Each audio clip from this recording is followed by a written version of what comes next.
Hi, welcome. I'm back on the screens. How are you getting on? It's been a bit tricky out there, isn't it?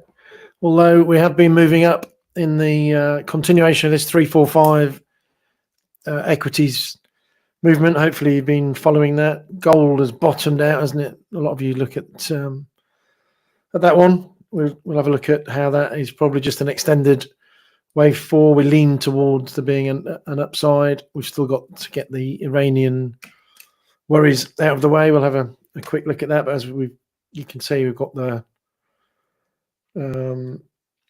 few of the things I want to talk about today listed there. We'll look at the way the market seems to be suggesting action might be coming at weekends. We'll have a quick look at CPI and PPI. They're not quite as bad as you think. PPI again today, a bit of a mixture, but net okay. We're right on earnings season, and typically JP Morgan have gone into it with a tail of woe and come out okay. We'll have a quick look at some implications for what's going to happen in the next few weeks and why the equity markets are as well bid as they seem to be. I put a comment out on the fundamentals chat on our Discord today for the daily chatter, and it was a bit technical, but talking a little bit about medium-term dollar, why we should be thinking about that, and why if it's strong, it might not necessarily be the knee-jerk issue that a lot of you are probably used to in your younger investment careers. Anyone that's been around a while may have experienced one of these periods where you can get positive risk on and a strong dollar. The hurricane hit yesterday. I've been spending a few days with my brother, who's had a major operation. So I got to watch a little bit of the benign daily TV. Jeepers, the breakfast news. I mean, they've painted this hurricane as being the worst thing ever, and it's obviously not great, and they've evacuated people, but the impact was so lessened relative to what the whole disaster movie. It was only missing Pierce Brosnan, the way that the BBC News were painting it, and then it massively slowed down, and that shows itself in the performance of some of the insurers. Everyone was selling them, braced for record losses, and this is a classic situation where it's travel and arrive, and they're bouncing off that. There's so much preparation gone into it. The losses will be diminished. A lot of the catastrophe insurance derivatives have managed to survive, so it's not as bad an outcome as you'd imagine. KZZ, good morning. Good to have you on board. And obviously, there was a mixed initial claims number amongst that CPI read, wasn't there, yesterday? So that was probably affected by all those people leaving early and businesses shutting down. Just some early claims messing up the numbers. They've already had that other storm recently, haven't they, Helen? I noticed that there's a lot of chatter about there being no cut. We talked about how instantly last week, if you looked at the CME tool, you'd suddenly wonder what the bars meant, because 50 bips had totally gone to zero, and the small bar was now an actual no cut. But I was just listening on Bloomberg this morning, Peter Shear of Academy Security just pointing out how, having painted this scenario and the roadmap, it's going to be quite embarrassing if they don't cut the 25 basis points in November. Despite one of the talking heads, the Atlanta Fed one, Bostic, and it is obviously, they're responsible for showing you the Atlanta GDP now, which is running quite well, back above 3%. And Atlanta is quite close to where all the hurricane problem is, isn't it? So he's on the ground for knowing what's really going on. But he's starting to talk about maybe it's time to just let the fog clear, and we can probably pause. But I mean, these guys, you don't want some of these guys in the trenches with you, do you? They're just diving in and out on every data point and about facing, just as we thought we were getting a trend from them. But I think net, Powell's in control of that committee, and they'll stick to the path. There's been nothing so far in that mix of data we've seen, even though the jobs headlines looked scary. There's a lot of things I showed you on Monday in the preview. And sorry, I couldn't do the the video on Monday, I wasn't feeling well myself. So as I said, there's lots of issues in that non-farm payroll last week that mean it's not a done deal, that there's a trend change. In fact, a lot of it was down to an adjustment factor, a record adjustment factor for the seasonal change going from summer into fall. So a lot of that could disappear, and any jobs that did come through were in the sort of lower paid hospitality end and some of the caring staff of the health profession. Dow to gold is a chart a lot of people use to show whether the markets are at their top. We'll have a quick look at that later. I just saw it today and just thought it's interesting because it's got a lot of interesting read-throughs for what might happen to gold and the markets. It's not necessarily a disaster scenario that a lot of people are painting. And then the last line there, I don't know if you saw on the Discord during the week on my chat, and I put it on the payout chat. We're always looking to increase the number of people doing live interviews with me. We're trying to find pockets, whatever country they're in, whatever areas of each country, of your success stories and your disaster stories. We're not necessarily looking for everything to always look as though this game is easy. A lot of it is about the psychology, coming back from shocking situations to finally make it, or starting off like a house on fire and blowing up. And how do you cope with all that? And it may well be that you just have a nice, consistent lifestyle, or you're managing 2 jobs, you've got an interesting backstory. We'd just like to hear from you. Build up a database and then try and find some areas that we can either come to you and film, or we'll bring you to our Midlands, not sort of Nottingham, Grantham area studio, or we'll do things in London like we've done before. But yeah, we'd love to hear from you. So please fill in that Word document that I sent round and direct message it back to me on the Discord. So where are we?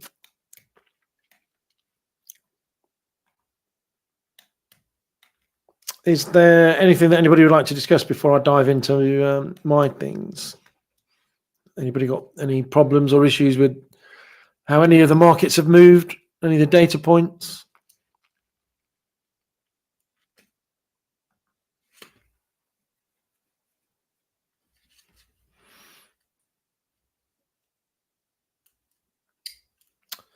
Okay. Doesn't sound like anybody wants to shout up at the moment.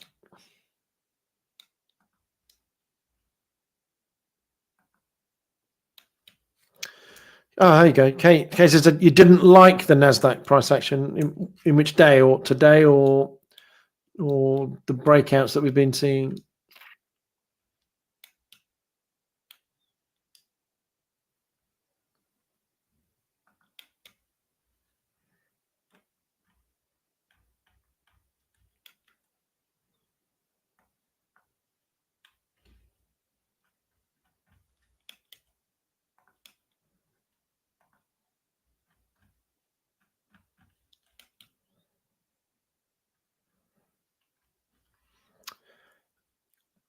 Yeah, I think the problem is it is a bit choppy, but it's kind of grinding up. We're in that day, as I said on a couple of the daily updates. It does have to make a breakout. It's taken out the immediate high that we talked about from September, hasn't it? Let's just have a look at this.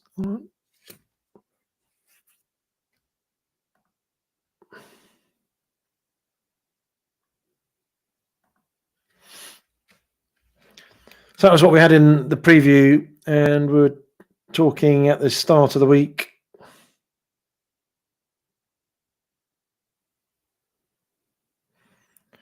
Where are we? Around there, we said we want to take out that high for sure, which we did. And then we were building upwards. We're in a kind of consolidation pattern for the moment. We haven't quite taken out that September high just yet. We got really close to it yesterday and have come off. So I can see why you're still concerned, because we're desperate to see that higher high while the other indices are making theirs. But as we're going to talk about in a minute, the earnings setup still looks ideal. I think we're getting, with the fact that you've got the S&P equal weight, etc., and some of the high-priced Dow components like Caterpillar, Goldman Sachs, etc. Now we've got JP Morgan.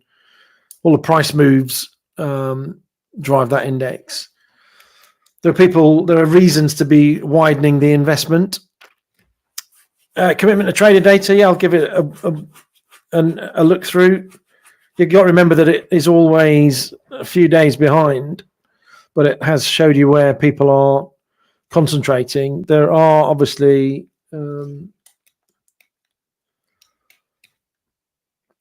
as we were shown in the preview on Monday, there's lots of rotational stuff being going on, which has been holding the Nasdaq back. But underneath, the majority of the earnings for the heavyweights are coming through, or the data points that have come out so far from other stocks are pointing towards the heavyweights in that index probably outperforming once we go through result season, which is why I'm still feeling that is going to do a catch-up breakout to the upside.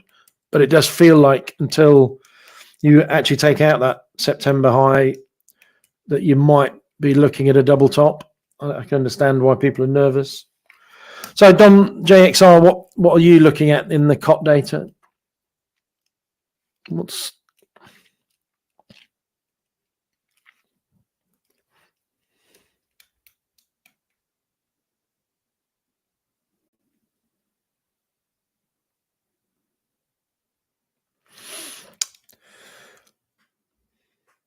So we took out the August high, which we were talking about in the Monday preview, and we were looking to then cement that. We'll take out the next one. So we've nearly got there, but not quite.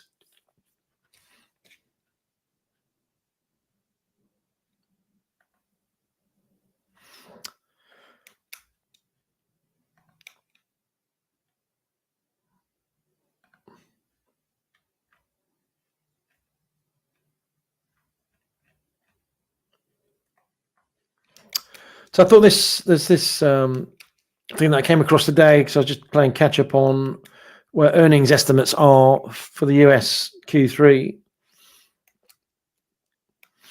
And as I'd said on, I think, so we're estimating sort of midpoint of 4.2% growth for Q3.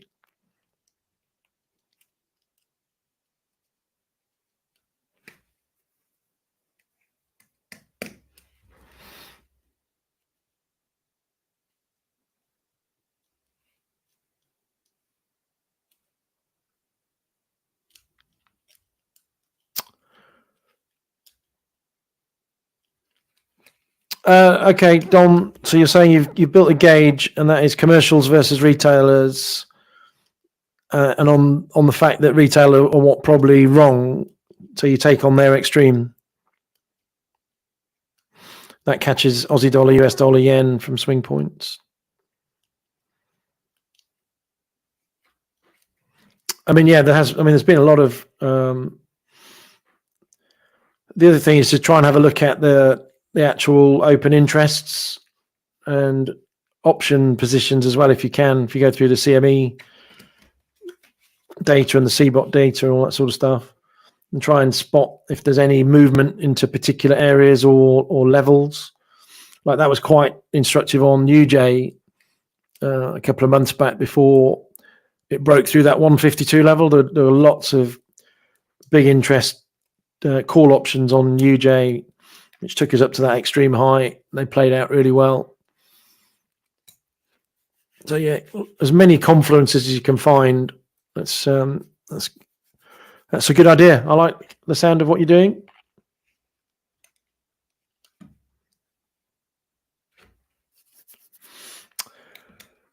So the ranges that I've seen for S&P Q3 is sort of 3.1 to 5.3%.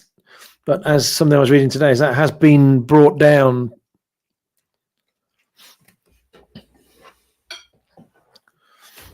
Yeah, no, I agree with that. And this is one of the reasons. So Dom JXR was saying that was his plan, and it is fun to watch it play out. That really is a thing. So I know we get a lot of people in this game loving their short-term gambling antics and full porting and all that sort of stuff, but it's so hit and miss. Actually having a structured plan and understanding the backdrop to all those potential pops and falls does become fun. You feel like you've got a semblance of an idea. It may not necessarily play out completely, but it's more likely to be in a closer ballpark than purely just coming to it and playing it as lines and charts and coloured pens on a screen. It's there are methods of making it a little bit more fulfilling and profitable. And not just profitable, but diminishing the loss side of it, just so that you can stay in the game and keep going until you find that trend. I mean, this game is all about doing as much due diligence, as much hard work as you can, so that you're live and on point when everything comes together. That's not necessarily going to be that often. It might only be half a dozen to a dozen periods during the year where you're super hot and you're completely all over the trend, and that's when you'll make hay. And you've got to understand about keeping it controlled when things are going wrong, not just trying to chase back losses or whatever, or force it when you're trying to force a trade. That's difficult. Swing trading can help you in that, or certainly even if you don't want to swing trade and you just want to trade short term, looking at the longer time frames for your setups, just to get the overall trend before you dive into where it is a bit lower down, can just be a good mental test to know that when it's going wrong short term, it's because literally the trend is the other way and you're just trying to time a counter trend rally or sell off. So it is good to have a holistic approach, whether that is fundamental or technical or a combination of both, but make sure you have more than one indicator or skin in the game. You're very, very lucky if you happen on a trading style that doesn't need a lot of hands-on input, and that's why a lot of people are suspicious that they exist. But I'm sure there are certain people, by definition, have to be able to hit heads 20 times in a row. That's just the law of probability, but it's not necessarily the path to an enduring career at what we're doing. So yeah, back on earnings season, I just want to look at this piece about the Zacks estimates and how they've changed, because we are going into earnings season. We've built the picture that earnings are still robust, they're still going up, and what you tend to get in the US is everybody calling them down but going into earnings season, i.e. lowering expectations so that they can beat them and they go away. And this very much looks like that. I mean, JP Morgan themselves were guiding brokers quite negatively just a month ago, and then they've come and beat on every metric today. And there was also another update today from, who was it?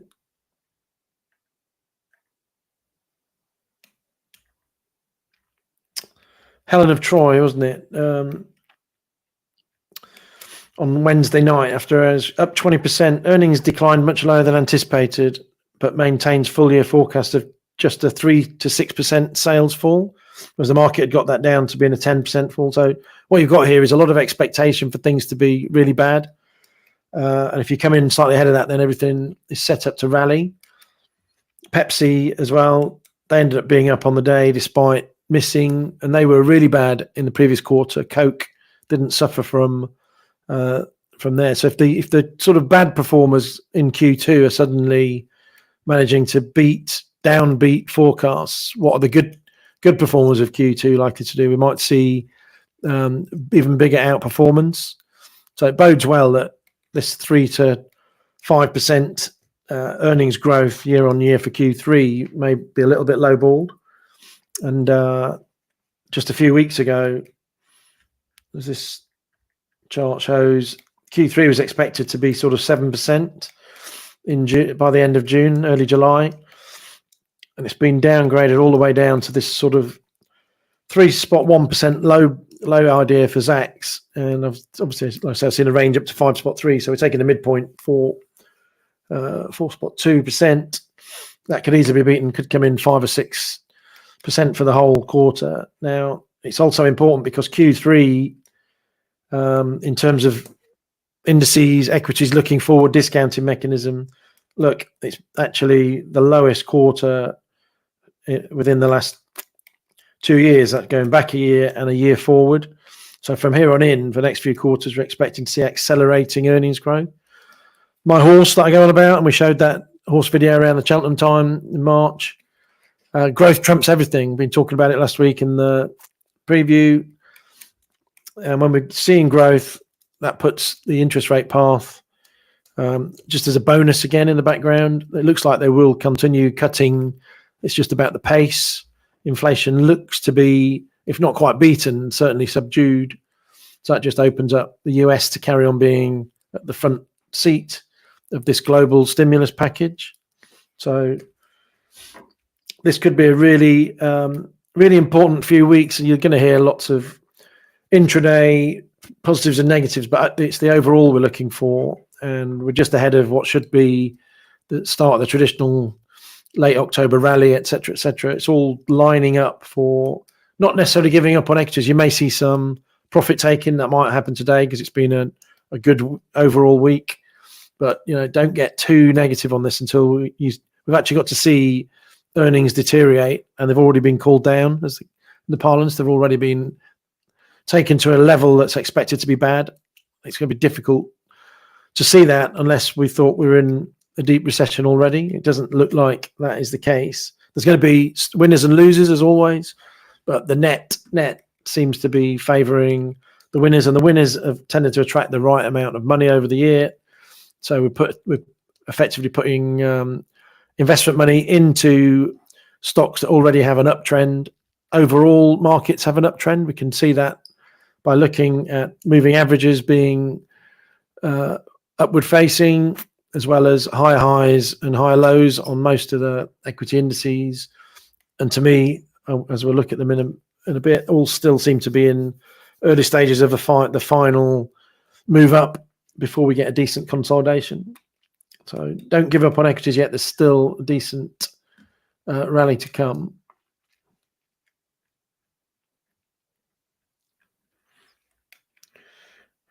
But yeah, I mean, that was just on Trading View when I was looking at a stock, but I thought that's an interesting piece just to go through to give you an overall feel for where expectations are going into earnings season. Now, the first one there was weekend gaps. Now, when I was trading lots in the, sort of post the crash in 2000s and in the recovery beyond that, and then also all the way through the GFC, you had ever such a lot of the performance on a yearly basis was done in overnight gaps and weekend gaps. So a lot of news flow was held back until after hours particularly, and a lot of the interventions were done so that they could be analysed and digested before the markets came back out. Now there's a slight danger to me. I'm feeling the way that the noise is going, that Israel are likely to do something on a weekend. It might not necessarily be this one, but when it comes, it probably is. China have already set up another stimulus conference for this weekend, so that will be coming out before the markets. There'll be jumpy futures.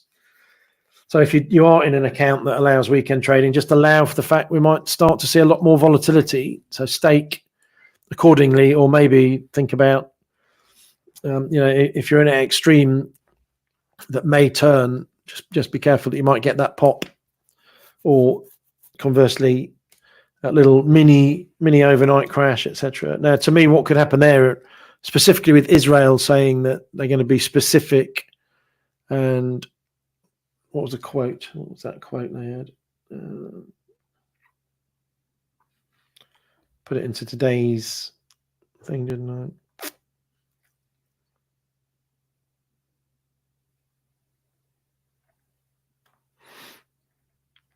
Don't know if anybody's read today's credibility and responsibility Discord chat, or it's on the tweet as well. Let me get that quote exactly. Yeah, they're going to be deadly, precise, and above all surprising. So how do we interpret that? I mean, that sounds like they're going to be targeted. That to me takes out potentially the risk of them hitting oil infrastructure, given how the US don't want them to do that. They're going to take somebody out, aren't they? Most likely someone unexpected, or is it surprising about when they do the timing? So hence just be careful. We might be going back to a period of big weekend movements.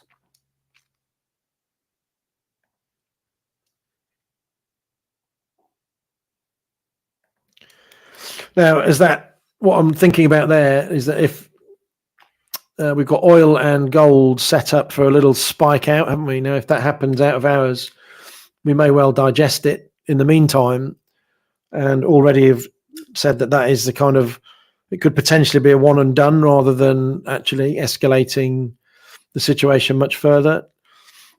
It's, I've seen some people talk about Iran potentially responding and hitting Saudi Arabian assets and all other things purely because they're not standing in the way of Israel doing anything. I mean, it's a bit extreme, and I think Iran already doesn't have a lot of supporters in the Middle East region of late. They would just be ostracizing themselves. It would equally bring things to a head a little bit quicker, I think. It's only if they can drag other people into it on their side if this thing's going to escalate. So that could get you the gold pop to sort of 27.60 that I've been talking about, and oil could easily hit the mid-80s, etc. And then we could actually come down even before we open again in the London session. It's something just to be aware of. So again, and I do advise you, if you have your target prices, make sure you've got them in there to actually execute, rather than just being your your line in the sand, but you haven't done anything about it. Be prepared to take that profit if that is what you believed in. The fundamentals have got you there. It's not a case of, there's another comment I made, don't fall in love with the move. The old adage from the city, don't forget to sell it, is an apt one, because it's very easy to start seeing things go your way and it moves quickly, and you start believing in even bigger moves. If that wasn't your base case, then you're holding on for something that might not necessarily exist. So leave a little bit for the next man, as it were. Make sure you take some profit. So you've got your oil target price at 80.50. Yeah, I mean, there's every chance. Just make sure you've got it to execute.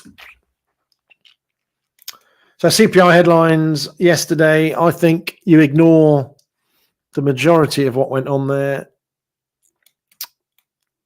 because the key point, where have we gone?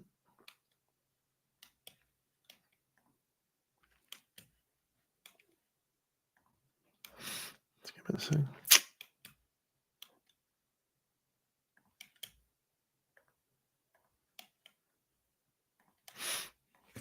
The key point is OER, the owner's equivalent rent. The bit I talked to you at length, it's got a massive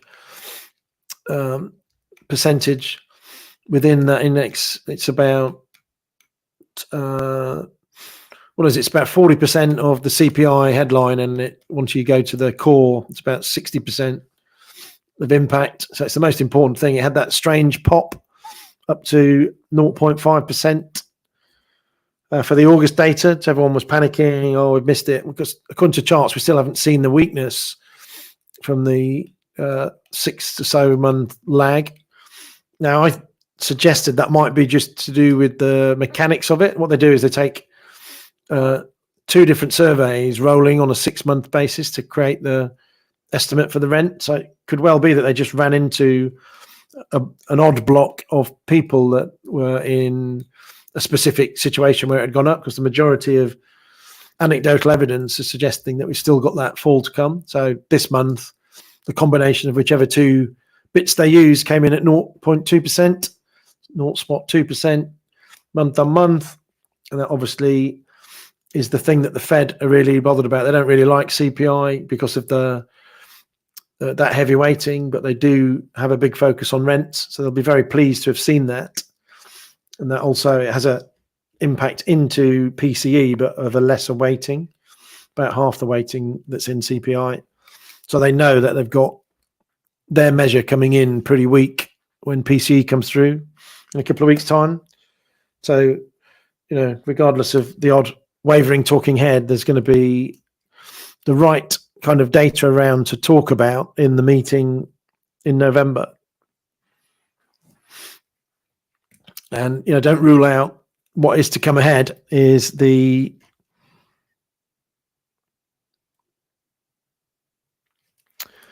hello, Kani Norte, welcome aboard. What are you saying there? Free knowledge yet people can't afford. Let's get Planty. I'll have a look at cable on the way. Yep, not a problem.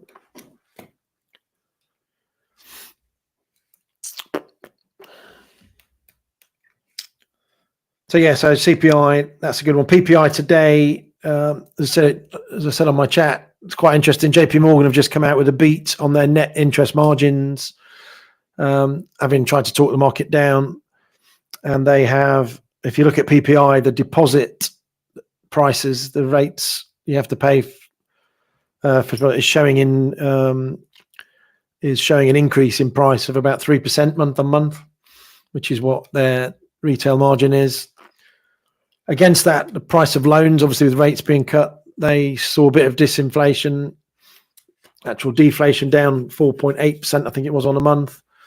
And surprisingly, the brokerage rates for securities and investment were down as well. So net, again, that goes into PCE. So you've got two of the big factors that go into PCE will be showing flat to small down.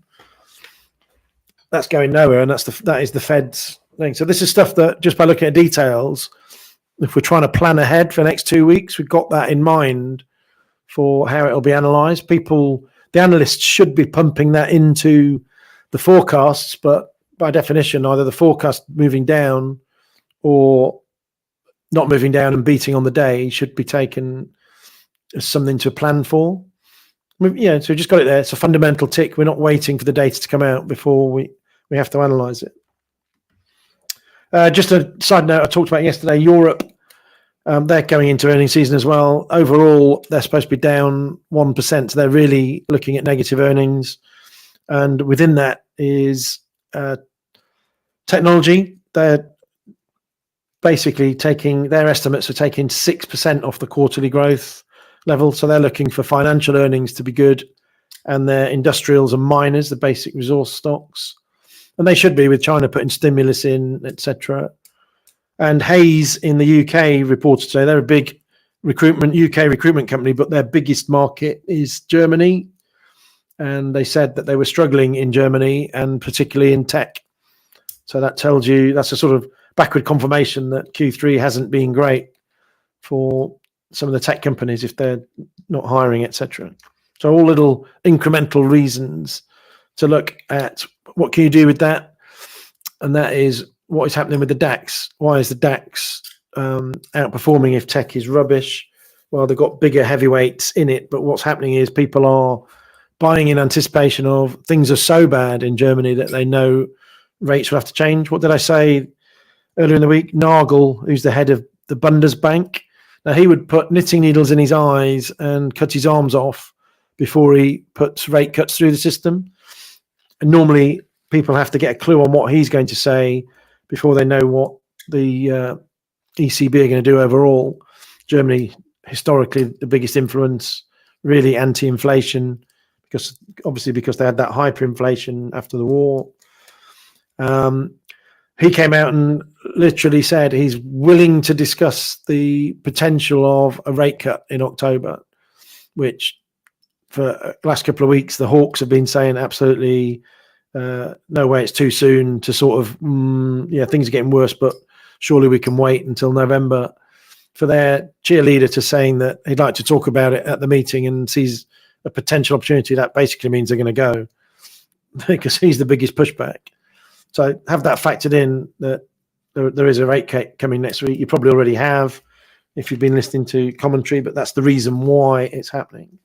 And obviously their data is poor. China does have a big effect for Germany, but there's already stimulus worries on the amount that China have done. They need fiscal stimulus rather than just all the monetary stuff they've done. And they've only come out with 1/15 of the estimated amount. The market is looking for 3 trillion yuan of fiscal stimulus, tax and spend stuff, mainly spend. And they've only come out with 200 billion so far. which is obviously 1/15.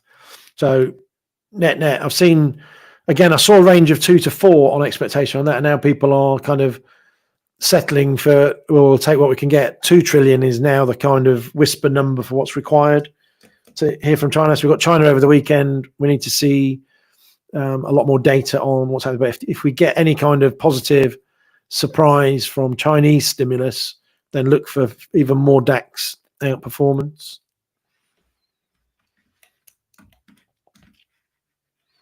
So as I said, JP Morgan results. We've got the banks kicking off earnings season at the moment, and that started with JP Morgan, which beat, and that was across every metric, like we said. But what happened, as usual, Jamie Dimon likes to be all over it with a bit of negativity just to hold everyone back.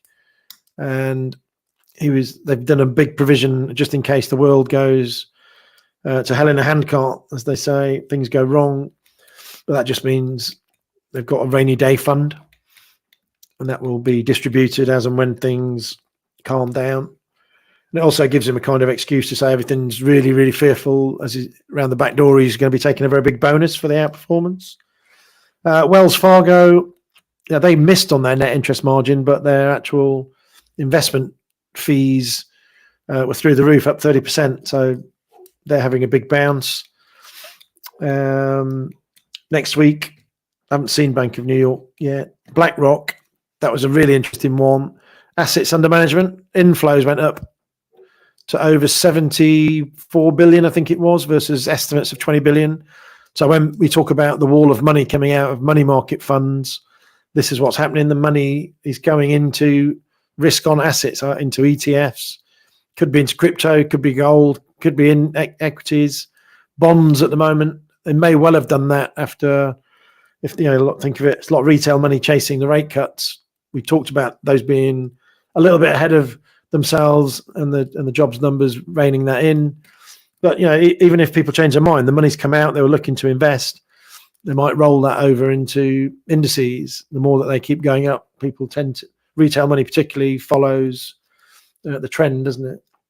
But it's just good news. It means we've got inflows, which means in the very early part of earnings season, money is coming in. Even if that fades later on, and it may fade, by the time we get to election time, just as people start to get a bit worried. But I think what you've got here is a lot of people trying to get their money into the market ahead of the Q4 rally, which I've been pointing out has started a little bit earlier. We're just literally in the third wave, probably, of the breakout since the August lows. Nasdaq obviously needs to confirm that, Nasdaq 100, but the other two indices obviously are all-time highs in the States. We said hurricane is going to support the insurance sector because it was much better than expected. Initial claims were affected by that in advance. I'll have a quick look at that dollar smiling idea, which was today's daily post. Then I'll look at that Dow to gold chart, and then we will look at, as usual, some of the charts and see whether they've changed over the week. Have you got any questions before we do any more of that?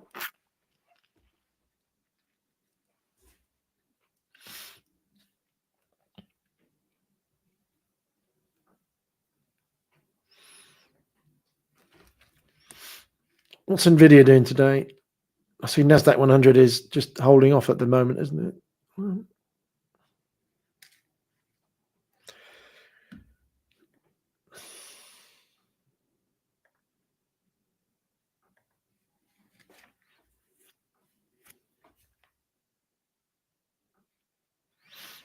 No, that's flat. There's something obviously holding back Nasdaq today. I haven't had a chance to look at the moment.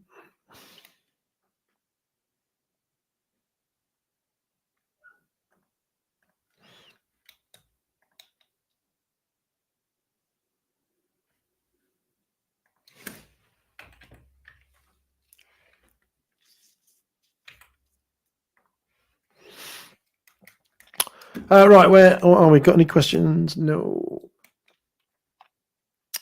Yeah, we were talking about on my chat with those with JP Morgan being a heavyweight bank, heavy price. it's all about the price movements rather than market cap on the Dow. So that was always set up to drag along some of the bigger priced stocks. So it often moves differently to the other indices, isn't it? The S&P is flat, as is Nasdaq's down. And again, market cap indices, you may not have seen it, but I did put it in the preview of something to look out for this week, was Fast Retailing. They are the owners of Uniqlo, the massive Japanese fashion house. They had a massive beat on global performance. They're a big weight in the Nikkei 225. So again, a bit like Drew said at the conference, be aware of when the big weights are actually trading, because that one was up 6% and had a big upward influence on the market. So, it's one of those things, even though you might play indices only, you do want to have a little bit of micro knowledge just to have a feel for days where the volatility might come from.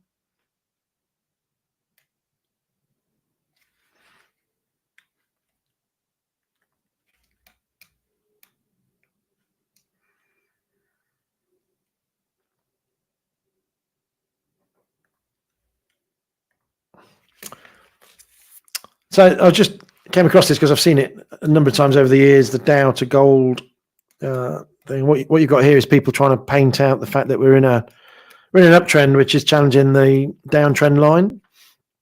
Now, obviously, that's Dow divided by gold. Gold is at an all-time high.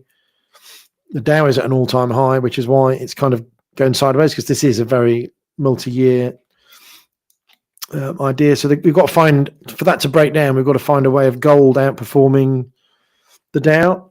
Now, at the moment, it's kind of, we're in this growth trumps everything idea. What is driving the Dow? Well, I started talking to driving gold, sorry. Monetary inflation is the inflation side of it. It's not necessarily the consumer inflation. It's this debasement of the dollar. Can that continue? Sort of consensus is that the dollar is eventually going to blow up, and yet everyone's telling you that the dollar is going to go up after the election because of the monetary inflationary policies, blah, blah, blah, and that nothing's happening to rein spending in. But if you look globally, and we talked about 24 being the big election year, over half the globe was voting. Nobody reins in spending or increases taxes until they've been elected. So now you've got the French elections out of the way. They've just come out with this idea to tax their richest companies and individuals today. That's not going to go down too well. Not great for investment. We've got Labour toying with similar ideas for the UK. They need to make sure they don't overdo it, even though they're now in with a big majority. It won't take long for that honeymoon, as we've seen, to blow up, and they are struggling to find ways of taxing people because they're committed to not hitting the easy taxes. And how does that all play out? Well, it kind of means that nothing is in consensus for the US to do anything about their fiscal situation. And, that could guarantee. So what I'm saying basically is that there's a two-way idea here to post-election being a strong dollar. If they do sort out their fiscal situation to any degree or look to be heading, that gives confidence in the dollar and strengthens the dollar. And yet, if they don't do anything either, people are putting forward the de-dollarization, inflationary breakout, strong dollar, higher rates scenario, et cetera, et cetera. So no one is really believing that the dollar sell-off is going to last much longer than the next few weeks, which I think I've been saying we're quite close to getting to the end of that 5-wave pulse. We're in the middle of a long-term bear market in the dollar, but we're at a turning point for it to have an up leg before it returns to debasing the dollar, etc. So it could easily be that we've got this period where we have the dollar up no matter what. And I still think we're going to hit the sort of 97, 98 breakdown level. We'll have a quick look at that in a minute. But what I'm trying to say is we're going to end up with a dollar period, even if the economy is going well. Remember the mid-90s melt-up happened when Greenspan put in an insurance rate cut because they were trying to sort out the fiscal deficit and thought that growth would get hit. We might do that in reverse here. We've got the insurance rate cut in place. There may be some form of slowdown to spending as a result of however the election goes. And then confidence comes back into the dollar because you're not going to get the load of rate cuts. We're seeing the growth. You get that combination of melt up, and it will create this thing, basically a smile in the pattern of the dollar.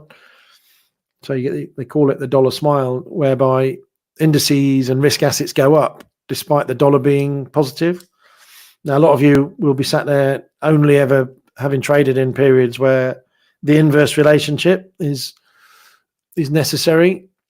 And gold itself, I think, despite having the potential to have a reasonable period of consolidation once we get to 3,000, etc., that has had a fundamental shift in its demand profile. Central banks want to need to hold it for reserve asset status, and obviously we've got that BIS thing coming up in less than 2 weeks now, where they should be announcing or making it clearer that gold is going to be involved in the unit, the settlement currency.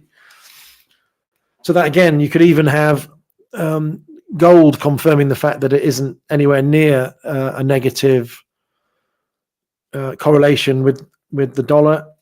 When you say that to people, they look at your disbelief, but if you actually do correlations, you'll find it's quite, it is negative, but it's much closer to zero than you'd imagine. We have shown that in previous previews and videos from months ago. So net, I'm saying you have risk assets and even ones that are perceived as being slightly defensive. You get a lot of things moving in the same direction. Even bonds, which obviously will have a sulk about the rate cycle potentially slowing, will have offsetting reductions in risk premium and risks of default, etc. So even they may not totally crash. Relatively, indices will probably will outperform, but it just changes the whole backdrop. And it wouldn't take a lot of change to narrative and only a small bit of action just to bring that back as a debate. So just be careful when you're trying to put together your medium-term outlooks. We have to start thinking about what they call heuristics, things that are taken for granted, and that is always having to need a soft dollar to get the risk assets moving. So that's what I'm talking about today. And I've put it into the fundamental ideas part of my Discord. If you didn't, and you should have seen it as a at everyone release as well.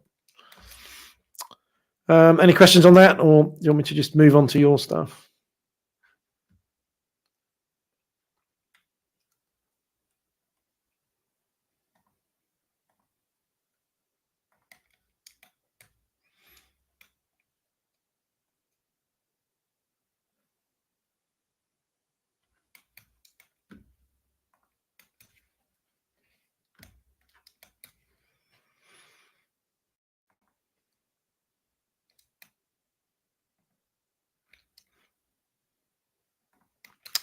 Before we do GU, then we'll do the U part of it, DXY. And I've been away obviously this week, so I haven't had a chance to update all my charts. But funnily enough, just looking at the daily on the DXY has done what we talked about, moving into that 50% retracement level. It's whether is that enough? I mean, even if it's going to go to a higher level, you'd expect to have a consolidation sell-off and then a 61.8 or a 100% extension if it's going to do a double. But there's every reason to think that that's enough of a connector. That's the fib retracement level that we wanted. In which case, I think that we have. Remember, I didn't move this last week just to give you the whole. Sorry, yeah. Start that again because you weren't watching me. Just shout at me if I haven't changed a chart. It doesn't always change. So we're talking about this 3-4. I haven't moved any of the overall structure to this. It's hit it. There's every chance that the pause in the middle of this was enough. There may be a tiny bit of a high, but we said we were going to go into this 0.5% retracement, just maybe spot 618. Could easily turn. If not, we could have that may be a consolidator there, which happened on Monday. Or we might be about to have another one before we push on again for a double, but there's every chance that we've done enough. It's following the pattern that we've been talking about. We'd have a 3, a 4, and then a 5th to actually put in the minor wave 3. We'd have another rally back above 100, and then ultimately have this final move down into the anywhere between 96 and 98, just subsequent lower lows. But we're talking about the momentum waning into the end of this. And this would put us into a wave, end of a wave C, end of a wave 4, sometime around either the end of the year or sometime post-election, blah, blah, blah. And then we're looking for a rally, which, again, we'd have to go back to the bigger picture, but would be looking to ultimately fail because that's a 5th wave within an ABC, which is actually itself a 4th wave, which then has to put in an ultimate low eventually. But then we're talking about anything that could be happening over the pace of next year and into 26. But that's the overall setup. But it does bring back in this whole, what we've just been talking about. There is a dollar positivity scenario where the markets can be rallying despite the dollar finishing. How does that help us for trading short term? Well, it feels like we should be preparing for imminent weakness again in the dollar. Now, we've put in the big worry this week was that the inflation data was going to make us retrace. Like I said, there's a bit of noise around the headline, but I think people are analysing that in the correct way, and it's the rents part is most important. And now the inputs are pretty benign.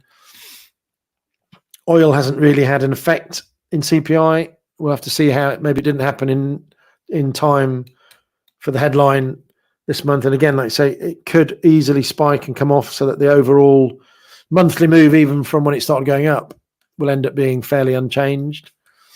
It's only really whether that hurts the consumer at the pump medium term, if it's a real worry, because we're looking at core, which excludes it. But you have to have it in the factor for consumer sentiment. We're going to get Michigan surveys out in 10 minutes time. Has the consumer, are they worried more about pump prices or the fact that the mortgage rates are coming down and that they've got jobs? So I'd imagine those sentiments should still be all right. And the 1 and 5 year inflation, is that going to move? May have had a slight uptick on the non-farm payrolls. I think the data survey was into last week or the start of this. It's not real time. There's a few days lag between collecting it and actual delivery of it. So anyway, I'm looking for some form of weakness in the dollar into the election probably.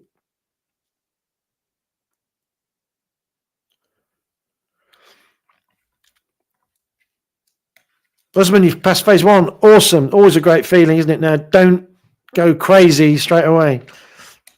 Do whatever you've been doing. Keep it controlled.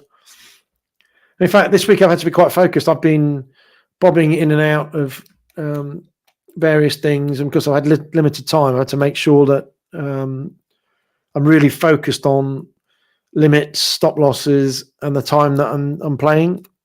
None of this hanging on, waiting for it to happen, which shouldn't be. It's like laser focused. What am I in there for? Am I the right stake to let that just play out? Don't worry about the small losses if there's a plan. If they're targeting it with the right probabilities on enough occasions, we're going to end up net winners.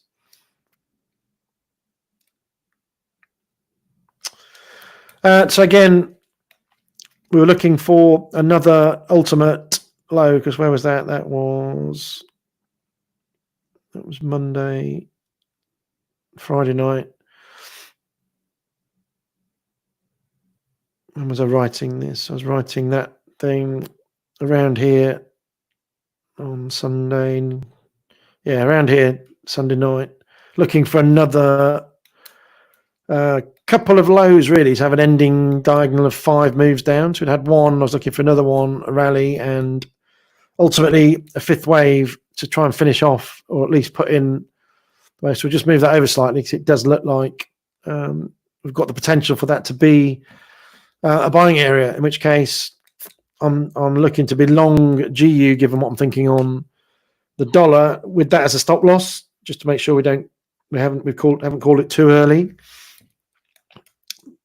This has not been moved. I'm hoping to have this breakout, because by the nature of how I look at it, 345 means you've got a 5 left, which is 134. Now, obviously, there's nothing happening in October for the Bank of England, because that has got in the way of my mortgage rates coming off. I've had to take where they are now in terms of their fixes, because I can't afford to wait with the timings into November. November's become an 80% chance of a cut, but that's coming too late for me. The data going forward should be enough, but if there's any kind of stickiness, and that's been the problem in the UK, then that could easily have a little rally. The US, I think the picture will clear that they are going to do the 25. So just taking out the chances of them doing 0 will hopefully dissipate. So that's my fundamental backdrop, but it's also marrying up with the potential for this breakout technically. So I'm going to play that long until it breaks down, really. It is challenging that 50-hour period, which it does have. When it goes, obviously, by definition, to get ahead of that curve, it will be trading at a premium to that 50 period average. So we're looking for that to turn. Momentum, looking down here at MACD, hasn't changed yet, and it does look like we've had sequential lower lows there into that. So have we got what we got there?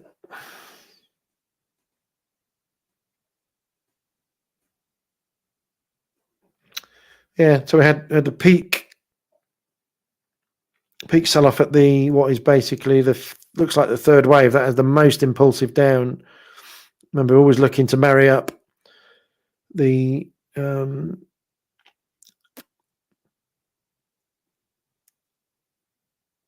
that's not a 3rd wave, is it? That is the 3rd wave of the connector. So that's an ABC, WXY. And it's the 5 waves of the Y that we're looking at. So yeah, that's good. Yeah, that now makes sense. So we've got the peak at the halfway stage, and then the lower low has had divergence with a higher low. So it gives me even more confidence that is a wave 4 low. So yeah, I'm playing that long. So who's asking about that? Ni Norte, what are you thinking on GDP?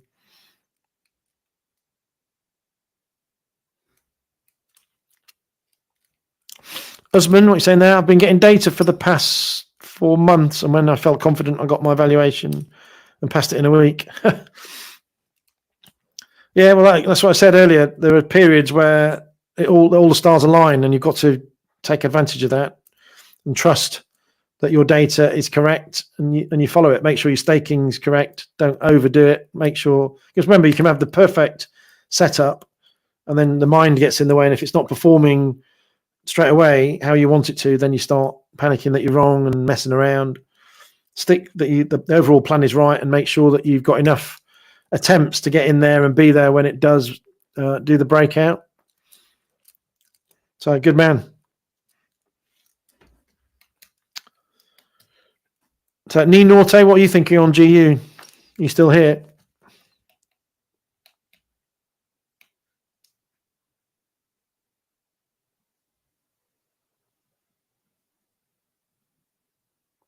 $130.06.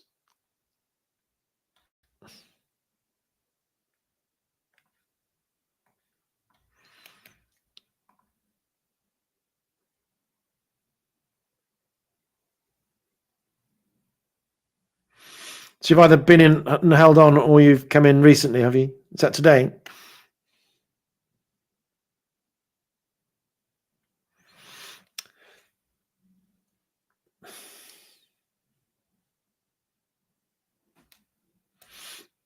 So just in the short term time frame, obviously we put in that intraday low, and then since then we've had an impulse up, which we've done a consolidation with, and that low has held. So that is suggesting that we're now into a subdividing set of ones and twos there by the look of it, which again is suggesting breakout probably. The other way of looking at it is that it may just be an extending consolidation of what we thought, which is why we want to continue seeing higher highs for the move to give us confidence. We want that taking out 138 to 130.90, etc., with the uptrend holding.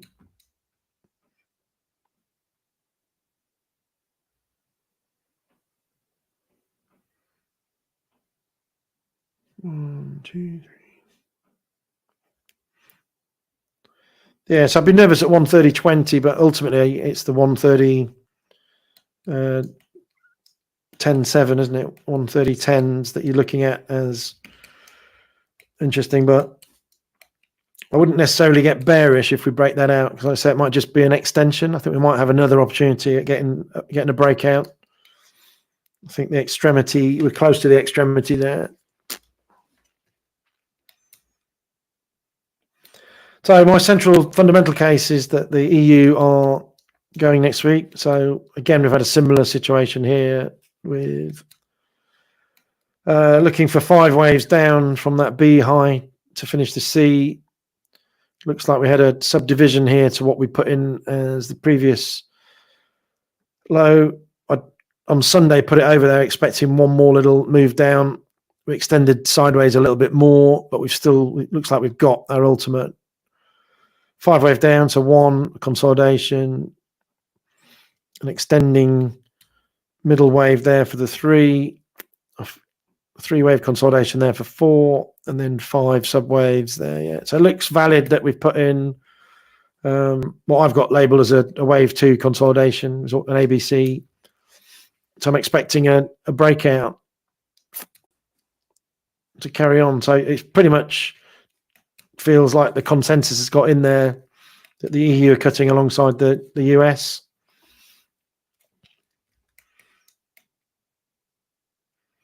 So what might happen is we get an initial breakout that consolidates. You tend to get that because there's going to be a 1-2. They often are deep retracements for wave 2s, whereas the wave 4s are the ones that are very close to a finishing pattern where the momentum's still in the move, so they tend to pull back less. Here we're on the turn, etc. Blah, blah, right. Hold a session, Ninaughty, hold a session and teach us how to understand fundamentals ourselves and where to get the information sources. Okay, right. Go into my page on the Discord and have a look at the fundamental sub page, the thread, and have a read of that document if you haven't done already. And then I will go through that and show you where to go and how to do stuff. We'll do that on Monday if you want.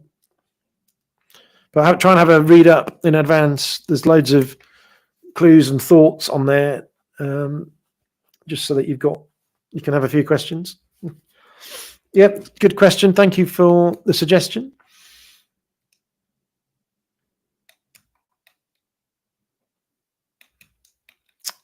You didn't shout at me. I didn't change it to the euro.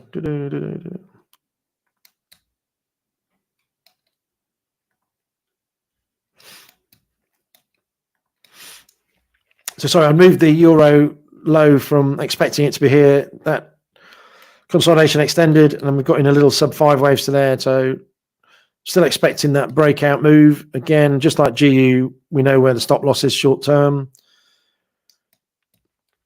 Don JXR, I mean, you can catch up the last bit on YouTube playback if you want. Thanks for attending. So like I was saying, that could put in little 5 subwaves and then pull back and still hold, etc. And still keep the upside valid. All depends how much that starts. But I think it's telling us that the euro is going to have a continued cut. That's why we've been going sideways in the first instance. And now we've got to work out just which one. I'm actually more concerned for breakdown with the euro than I am with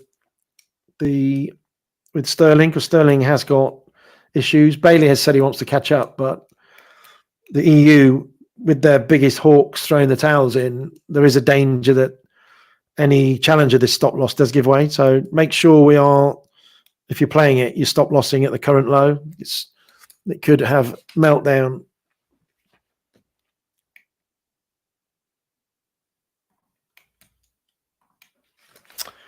Gold, everyone's favorite.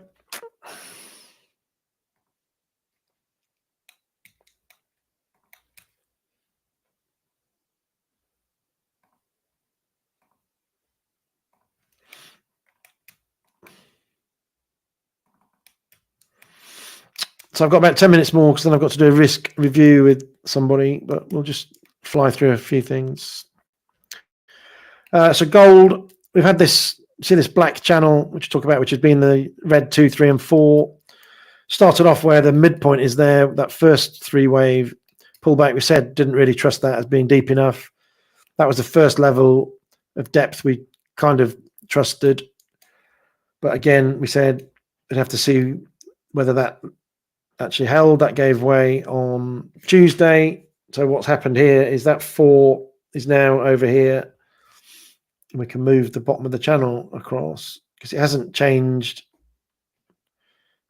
anything to do with the top. It's just showing us the channel that 2, 3, and 4 are now trading within.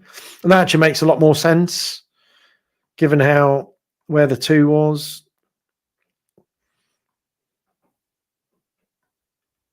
In fact, we're going to redraw that because it takes the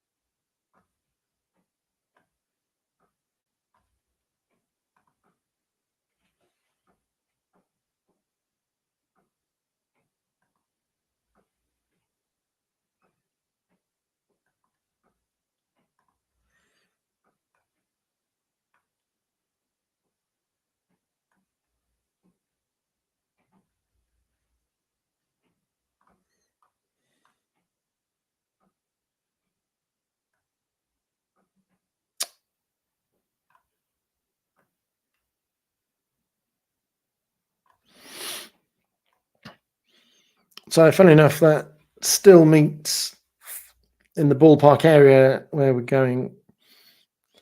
So if we do get this rally and spike from the geopolitics we're talking about, still time frame wise, in the next couple of weekends, there's the potential for that to occur very quickly, if not before. And we're still looking at 3 spot 618 fib, wave 5. Does that equal 1 still? So from there, so that's going to be slightly more than 1. That's not an issue because the third wave has been the longest. So it might, but it could equally mean that staying at wave 5 equals 1. We actually rather than getting an overthrow, we get a channel top. So again, this suggests me be very careful short term of shorting gold. It could be a connector to a further, even deeper wave 4. In which case, if we get an extra extension, I'm more inclined to put this 3 as being the top because we're starting to get into deeper territory and longer time frame. And we could well be into wave 4, but we'll consider that if we get a breakdown of the current wave 4 low at 2603. So it needs to come back and take out that 26 low. But I still feel, we've been following this for months, one more high.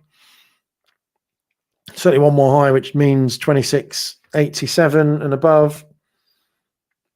but most likely above 2,700.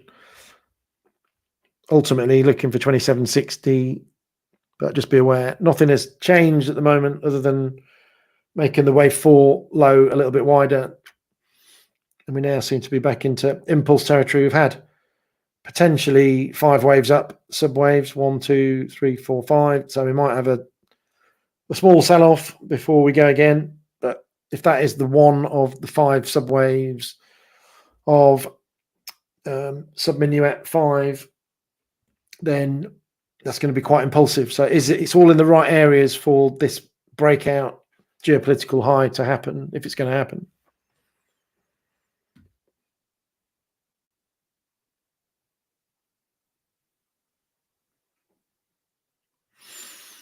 So Nasdaq nearly flat, Dow and US 500 powering on.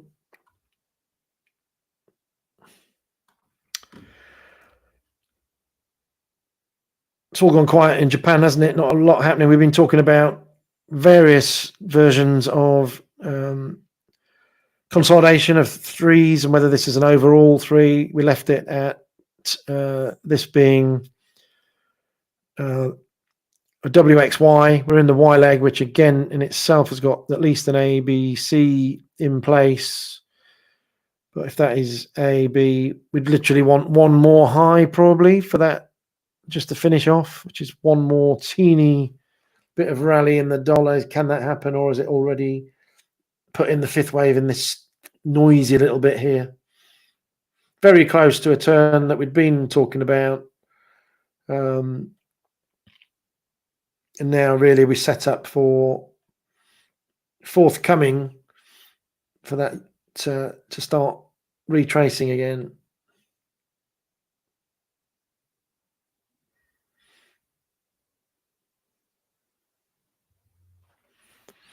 That again, so it's all going to be based on a weak dollar rally into so a weak dollar sell-off into the election, marrying it with the other stuff. Are we going to get a little bit more strength out of the Japanese data? Well, if we said if the Uniglow fast retailing numbers anything to go by, then the consumer is spending. That could definitely bring back some stronger data. The consumer data has been relatively okay so far in Japan.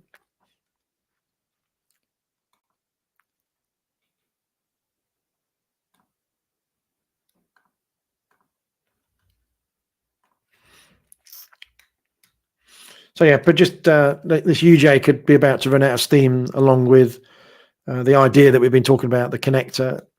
So be careful of falling too in love with the UJ bounce. It's done what it said on the tin. Remember, our worry time is back above 152 again.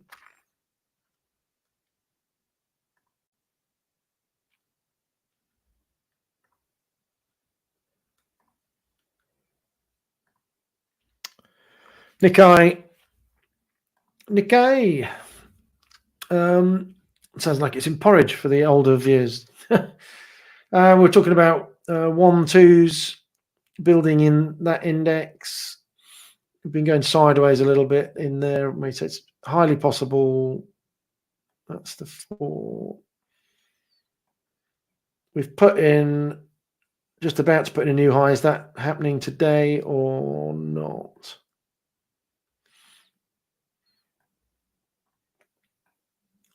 In which case we'll be looking to have a pullback. That is extreme of 2 there, so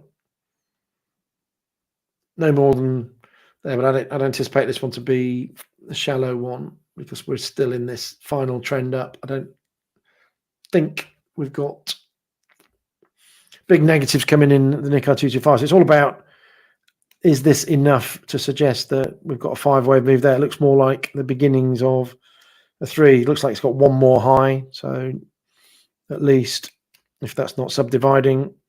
So keep an eye on that. This doesn't have to stay at 42.5. That can move out of the way. Ultimately, just like the other indices, we want to get back to 40,000 to have higher high for the move. It's just, if we are in these early stages, as I've got it labeled, that is going to happen. It's just waiting, biding your time. We seem to be a global risk on equities, the Japanese stocks are performing, and UJ is fairly held. And obviously, slightly stronger yen holding is good for the domestic guys. So don't panic. That it's a definite sell if UJ is weakening. It's good for exporters, and any kind of strengthening is good for the domestics, particularly if you're investing in Japanese mid caps from abroad. So there's every chance that is happening. People aren't trusting that China stimulus package 100%. So maybe money is coming back to Japan again.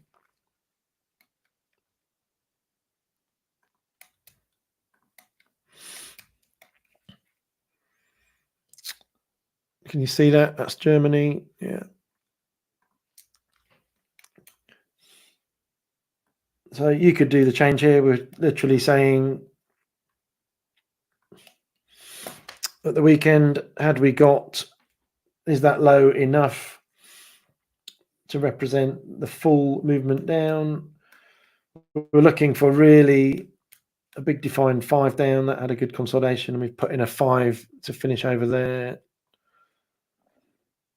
So just a little bit of extension. And since then, you don't need me to tell you that that is a very impulsive setup.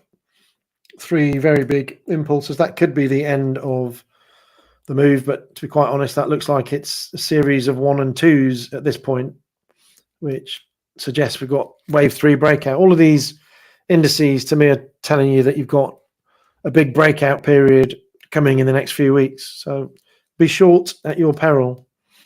I've made enough warnings fundamentally and technically now. Hopefully you've been on board so far, but don't fight the trend.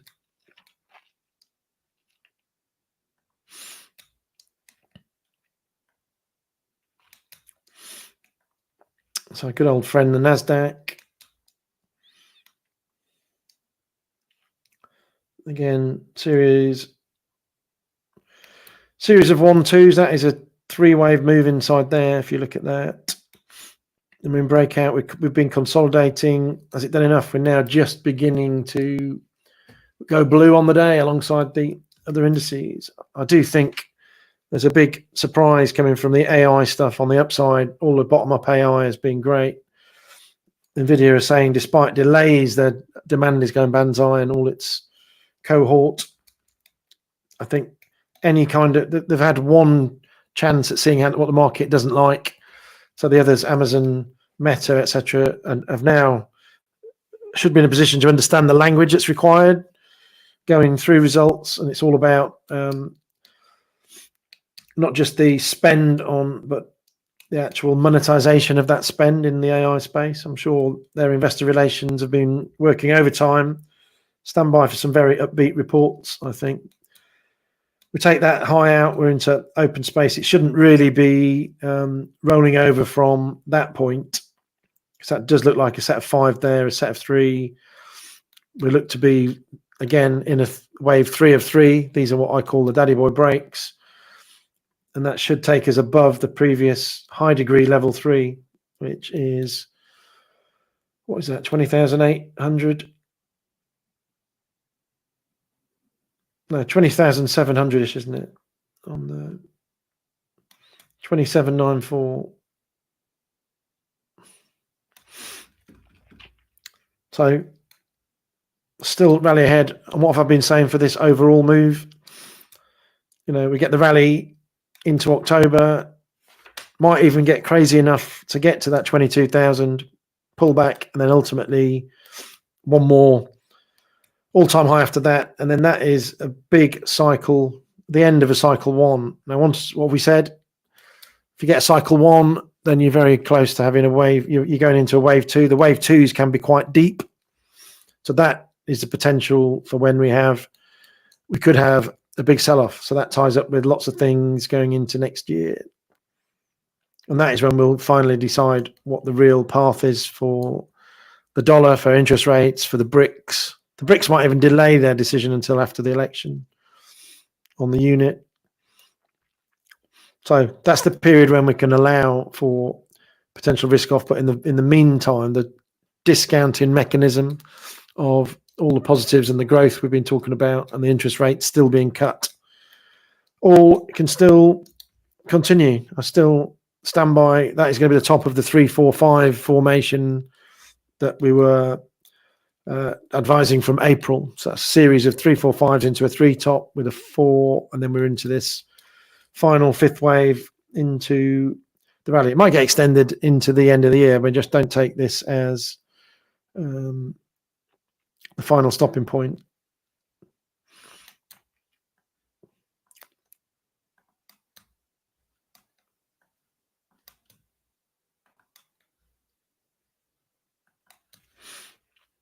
I say 3-4-5 on NASDAQ, still in the trend line, still looking like it's got internal breakout in the right space, because that should be an extending wave. Big lots of nesting 1-2s. Yeah, I'll stick by that. I'm not giving up on that one yet. And it's been eking its way up. It's a grind, but like I said, if you think the fundamentals are right, don't get spooked out by irrelevant changes. S&P 500, our super messy favorite chart.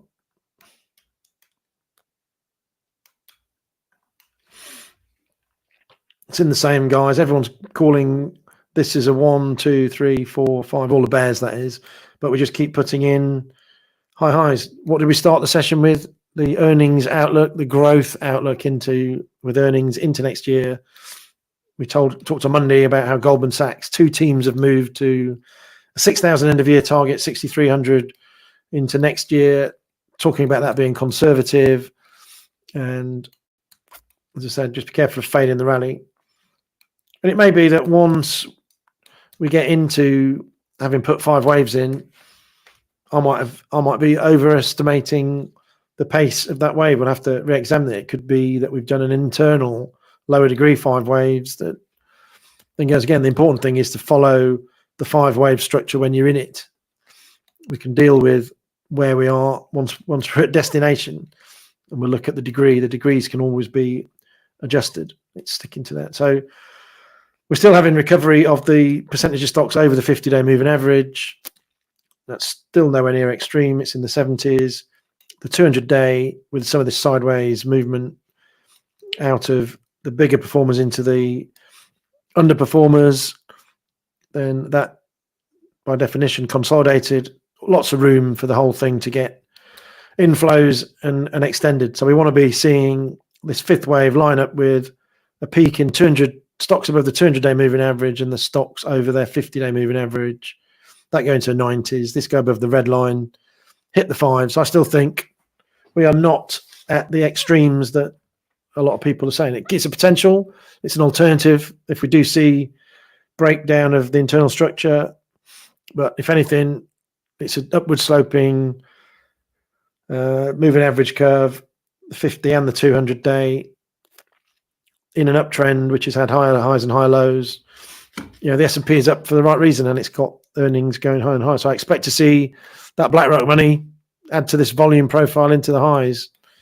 That's the only thing that needs to catch up now, because it's a new all-time highs. There's only a small amount of volume, but you'd expect these bars to fill in. And again, as we get to top, we want to see extreme volume as well into the extreme things. When all those are flashing, then we can start getting bearish. 23 minutes past. I've got to go in a minute.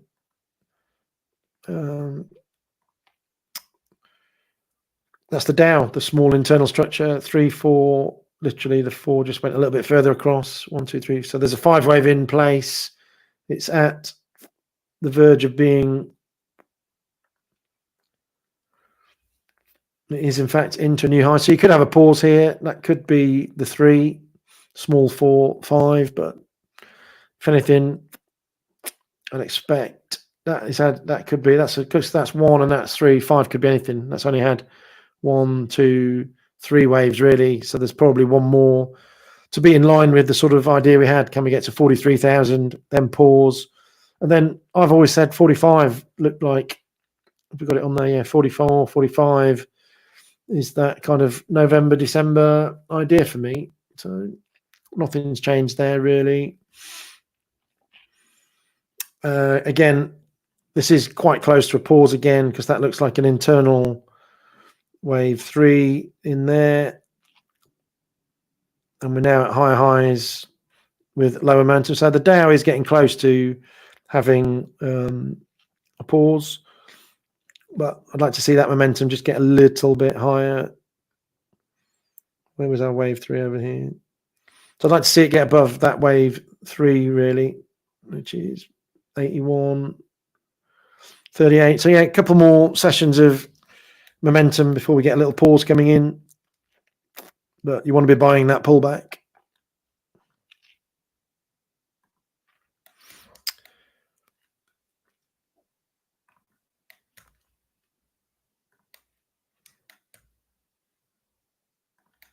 The UK, ones and twos, all the way. We've been talking about that.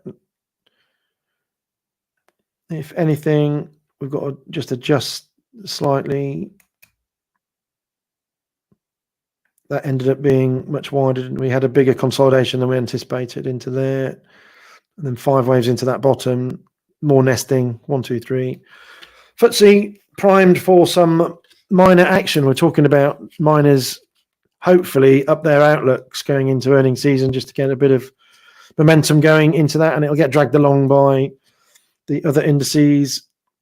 Might be lagged effect, might be closer to November before it breaks out as rate chatter builds momentum, confirms that 80% bond market, etc., etc. But this, because of the weightiness of the stocks likely to move, then this can play catch up very quickly for breakout. So again, stop losses are where the wave 2s are, and probably 81.50 is the immediate one you should be using. And that's about 1.5% away, because that will be a double. Would be a double for that? Yeah, it'd be a double for that wave there, for the minuet wave. Minute wave, sorry. Minute wave, the minuet itself will then start. But for the moment, until those lows go, then you are looking at nesting, which suggests it'll carry on with the breakout of everything else.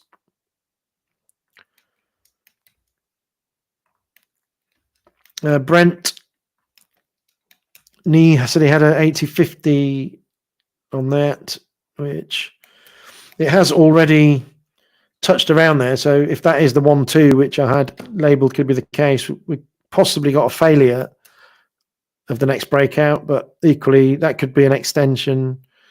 We've got 68 to 80, that's gone 75. So I think you could get a spike that challenges the previous wave 2. That would be perfect, really. Remember, we talked about deep 1s and 2s. Get Brent up to 86, 90, 87, and then failure. That would be the perfect head fake for how this has been setting up, but it doesn't have to get that far. I do just feel oil itself is set up for a one-off spike that finishes this move, and we're off again. Highly likely that this, if that breaks, the second leg is 61% of this first move up, and it gives way quite quickly. So I'll stick by that. Don't rule out a challenge. You know, at the moment you can have the current high as a stop loss. Just depends whether you believe in it. I'd probably want to put in a sell limit in the 86 sort of region, just to try and catch any kind of breakout with a stop loss of what high for the new move, 88 or 90 really. 90 could be a stop loss because you don't want to get wicked out on crazy buyers.